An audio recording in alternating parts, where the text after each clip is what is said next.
আসসালামু আলাইকুম রহমতুল্লাহ বারকাতুহ। শুনুন, ছন্দে ছন্দে আমরা সকলেই আল্লাহর উপরে ভরসা।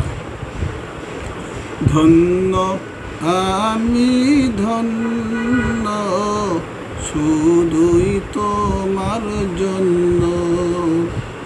ধন্য আমি ধন্য, শুধুই তোমার জন্য।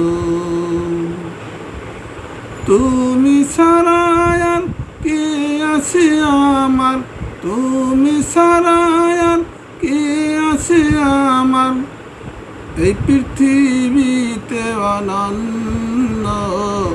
ধন্য আমি ধন্য, শুধুই তোমার জন্য। ধন্য